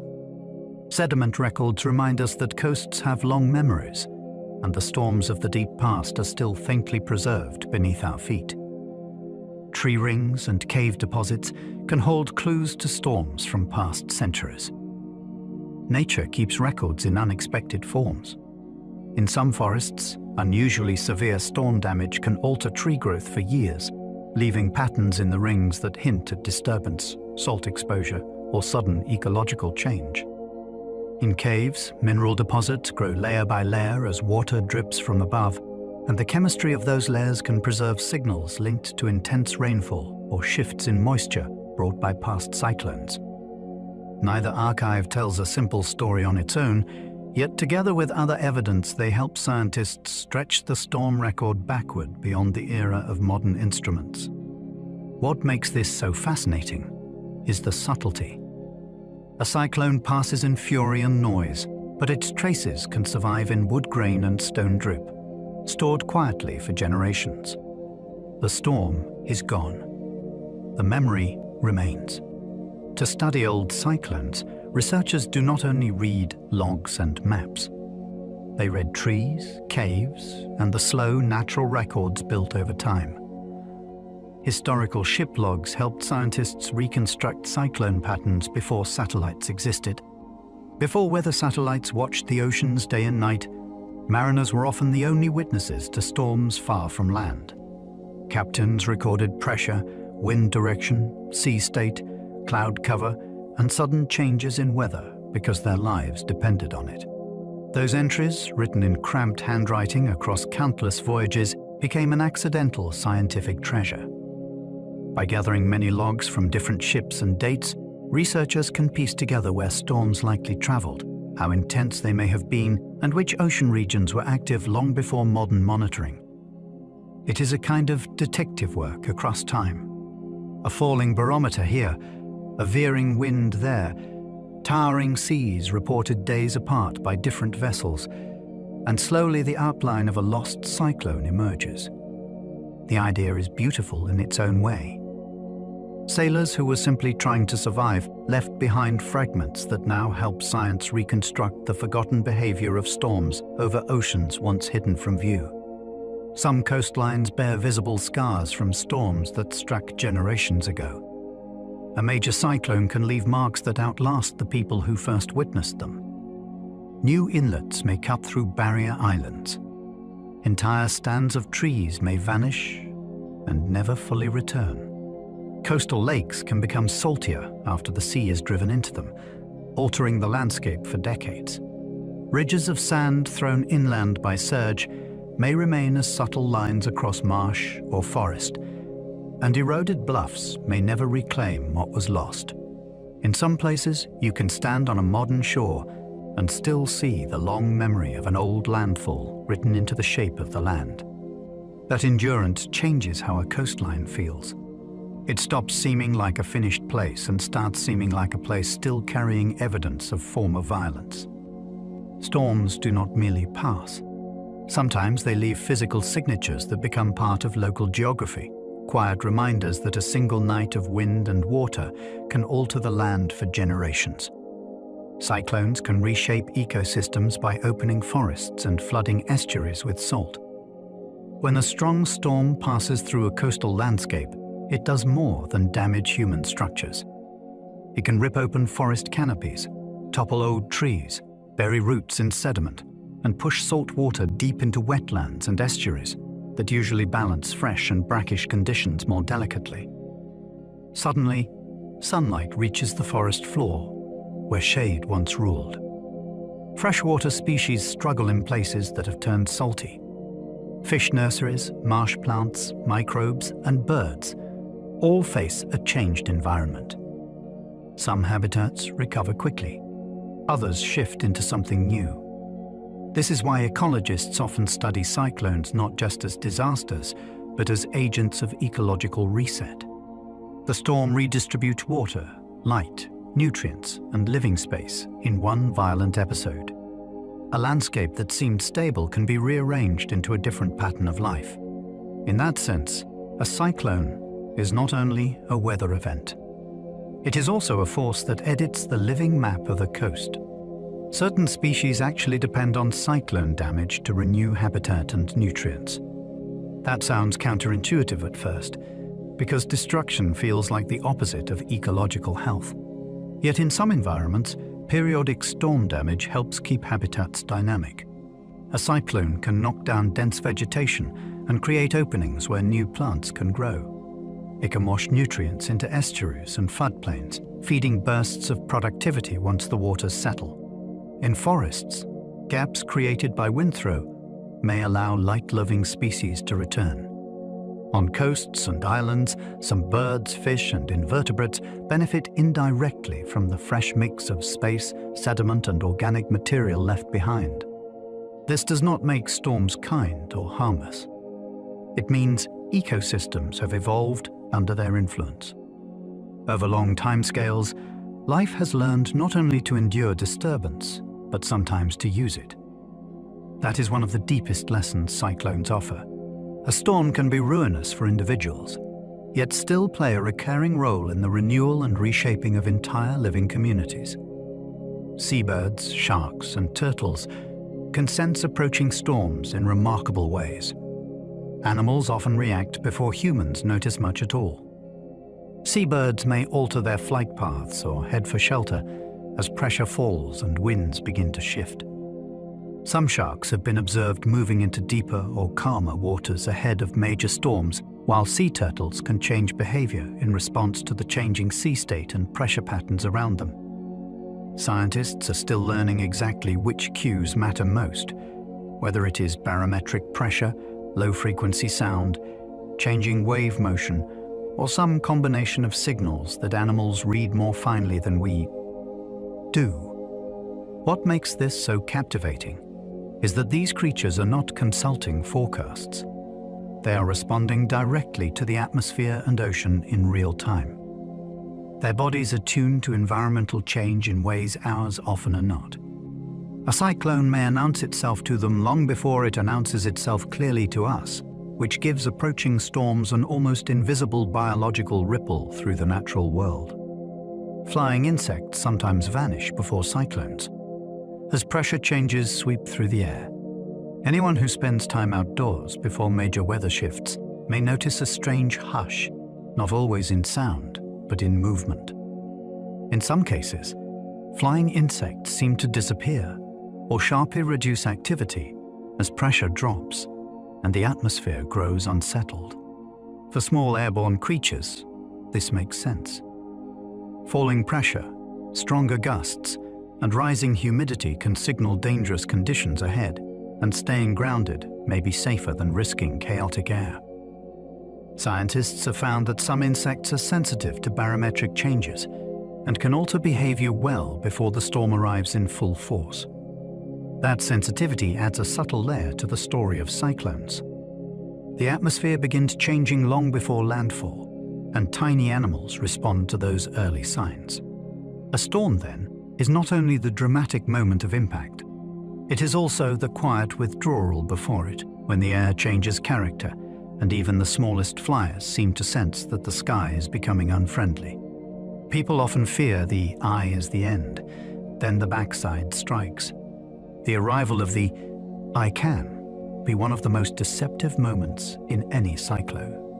After hours of roaring wind and rain, the world may suddenly ease. The sky can brighten. The air can turn oddly still. People step outside, thinking the storm has passed, when in fact, they have only reached its center. Around them, the eye wall still exists as a ring of violent weather, and the second half is approaching fast. When it arrives, the wind reverses direction and attacks everything already weakened by the first half. Loose debris becomes dangerous again. Damaged roofs fail more easily. Trees, stressed one way, are pushed back the other. That false lull has trapped countless people through history because the calm feels persuasive. It feels final. But the eye is not an ending. It is an interval inside the storm's structure, a pause created by the same system that is about to resume its assault with fresh force from the opposite side. The second half of a cyclone can be just as violent. People sometimes imagine that once the center has passed, the worst must be over. In reality, the returning wall of wind can be every bit as destructive as the first assault, and in some places, it feels worse because the landscape has already been weakened. Trees have lost branches. Roofs have loosened. Windows may be cracked. Then the storm comes back from the opposite direction and tests everything again. What survived the first round may fail in the second. This reversal is one of the cyclone's strangest signatures. The same storm arrives twice, with a short pause between, and the later blow lands on a place already rattled and exposed. For anyone standing inside that pattern, it can feel deeply unnatural, as if the weather has turned around and decided to attack again. That is why understanding the full structure matters so much. A cyclone is not one burst of violence. It is a rotating system that can strike, pause, and strike once more. Blue sky in the eye is one of weather's most dangerous deceptions. There are few sights more unnerving than sunlight appearing in the middle of a major storm. After hours of darkness, rain, and roaring wind, the sky can suddenly open into a circle of pale blue, as though the atmosphere has changed its mind. That moment feels reassuring to human instincts. Light suggests safety. Calm suggests survival. Yet in a cyclone, that clearing can be one of the most misleading scenes in all of weather.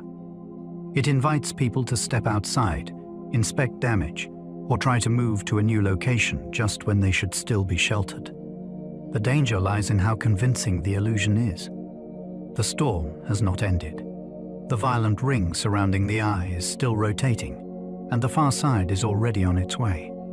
Blue sky becomes a trap precisely because it looks so harmless.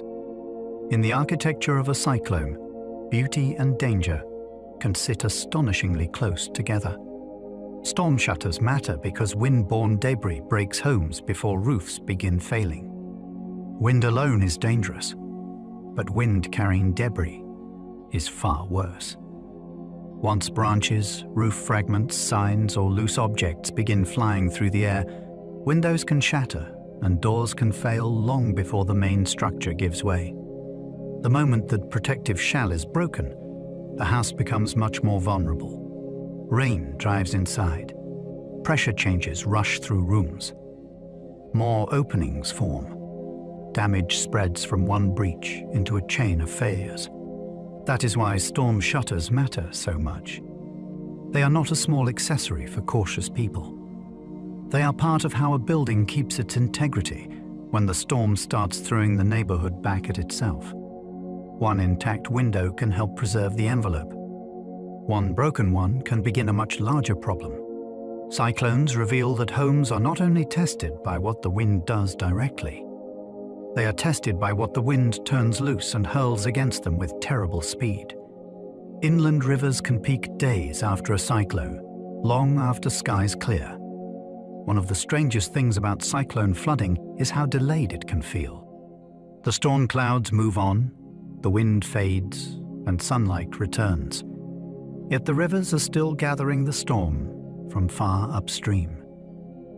Rain that fell across hills, forests, farms, and towns begins working its way through the landscape, draining into creeks, then tributaries, then larger channels. The result can be a crest that arrives well after the dramatic part seems finished.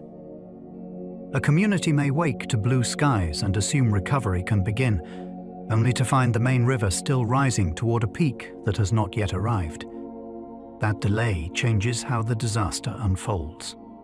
The cyclone leaves, but its water keeps traveling through the land with patient force. It is a reminder that storms do not end when the clouds depart overhead. They end when the water they released has finally passed through every valley, bank, and floodplain in its path. Nighttime cyclones are especially dangerous because people cannot see the water rising. Darkness changes everything. During the day, people may spot flooded roads, waves crossing a seawall, or water creeping into a yard. At night, those visual warnings are stripped away. Rain, wind, and power outages can make the world almost unreadable, just when decisions matter most. A person may open a door and step into deeper water than expected. A driver may follow a familiar road straight into floodwater that was invisible until the headlights found it too late. Even inside homes, the sea or runoff can rise around people without the immediate visual alarm that daylight provides. That is why nighttime landfalls feel especially menacing. The cyclone is no less dangerous than before, but human perception. The storm keeps moving water, debris, and wind through the dark, while the people in its path must guess more and see less. In a flood, losing sight of the danger can become part of the danger itself. Evacuation orders are really race against water orders, not just warnings about wind. Many people picture evacuation as fleeing broken windows and fallen trees, yet the deeper logic is often about something heavier and less escapable. Water closes the clock. Once surge begins crossing roads or rivers rise into key routes, choices narrow fast. Cars stall. Bridges disappear. Escape becomes slower precisely when urgency is greatest. That is why officials issue evacuation orders before conditions seem unbearable. They are trying to move people before water takes away the map. In that sense, evacuation is a race, not merely against the storm's arrival, but against the moment when safe movement ends. Wind can be terrifying, but water traps.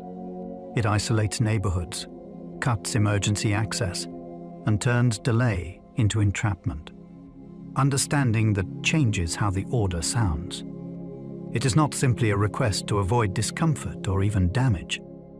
It is a warning that the landscape itself may soon become uncrossable, and once that happens, the storm decides where you stay. The safest response often depends on elevation more than distance from shore. People naturally think in terms of miles from the coast, as if danger fades evenly with every step inland. But in many cyclone disasters, height above water matters more than simple horizontal distance. A low area several miles from the shore may flood badly from surge, tidal rivers, or trapped runoff, while a higher location closer to the sea may remain far safer. The same principle applies inland along river valleys and floodplains. What matters is not only how near the water is, but whether the water can reach you once the storm begins reshaping the landscape. This makes topography one of the quiet keys to survival. A map of elevation can sometimes tell a more truthful story than a map of distance. Cyclones teach that danger travels through low ground. It follows channels, basins and the easiest path inland. Safety, very often, is not about being far away. It is about being above the route the water wants to take. Cyclones reveal how small pressure changes can move oceans and remake landscapes. Pressure is invisible and usually ignored in daily life. Yet inside a cyclone, slight differences across the atmosphere help set astonishing forces in motion. A drop in pressure draws air inward. Moving air drags on the sea surface. The sea rises, shifts, and surges into places it should not be. Beaches erode. Marshes drown in salt water. Sand is carved away from one place and piled into another. All of that begins with subtle changes in the weight of the air above us. Changes too small for the body to notice directly, yet powerful enough to help mobilize whole sections of coastline. That contrast is part of the cyclone's wonder. The atmosphere is not solid. It is thin, mobile, nearly invisible. And still, with the right organization, it can push on the ocean hard enough to redraw the edge of the land. Few lessons in nature are more humbling than that. Every cyclone is a physics lesson written in cloud, heat, water, and spin. Inside one storm, you can watch thermodynamics, fluid motion, pressure gradients, phase changes, and planetary rotation all working together at once. Warm water evaporates. Rising air cools. Vapor condenses and releases heat. Pressure falls. Air accelerates inward and curves under Earth's rotation. Water piles against coasts. Rain falls from towering clouds built by invisible energy exchanges. None of this is abstract when a cyclone is doing it across an ocean. The equations become visible. The planet turns theory into weather you can see from space. That is one reason these storms are so captivating even beyond their danger. They reveal that the world is governed by deep patterns, and those patterns can produce structures of startling beauty and immense power. A cyclone is not random chaos. It is organized physics, scaled up until cloud bands cover the sea and hidden laws of motion become legible in the sky itself. Few weather events show nature's power more completely than a full-grown cyclone. A mature cyclone gathers so many forces into one system that it feels almost like a summary of the planet's restless energy. It draws heat from the sea, turns Earth's spin into structure, lifts water into the sky, hurls that water back to the ground, drives the ocean inland, and alters the land it touches. It can be beautiful from orbit and devastating onshore. It can seem precise in its spiral form and overwhelming in its consequences. That combination is what makes it so unforgettable. Other weather events may be violent in one way or another, but a full-grown cyclone brings together wind, rain, flood, surge, motion, and scale in a single living system. It is weather as engine, architecture, and force of change all at once. To study one is to see how dynamic birth truly is. To witness one is to understand, in a very direct way, that the atmosphere is never still and the planet is never finished shaping itself. Of all the forces we have wandered through tonight, perhaps the most astonishing is how many worlds exist inside a single cyclone. We have traced the warm ocean that feeds it, the spiral shape shaped by Earth's turning, the strange calm of the eye, the towering clouds, the hidden structure, the flooding rivers, the shifting coastlines, and the long reach of these storms far beyond the shore. We have followed them across oceans, into history, into forests and wetlands, and even out toward other worlds where great spinning storms still turn beneath unfamiliar skies. And after all of that motion, all of that wind and water and power, there is something soothing in stepping back and seeing the whole picture. A cyclone is fierce, yes, but it is also patterned. It is part of the deep rhythm of a living planet, where heat rises, seas answer, clouds gather, and the sky begins to turn. So now, As this journey comes to a close, you can let the subject drift a little farther from you. Let the spinning bands move out over dark water. Let the rain soften into distance. Let the coast grow still again in your mind, and let your thoughts settle with it. And if you have enjoyed traveling through this remarkable world with me tonight, perhaps leave a like, subscribe to the channel, or share a thought below. And if you happen to still be awake, there will be another video waiting for you on screen, ready to carry you onward into another corner of science and wonder. But for now, there is nothing more you need to do. Simply rest. Let your breathing slow. Let your body grow heavy, and let the night hold you a little more fully. Sleep well, and good night.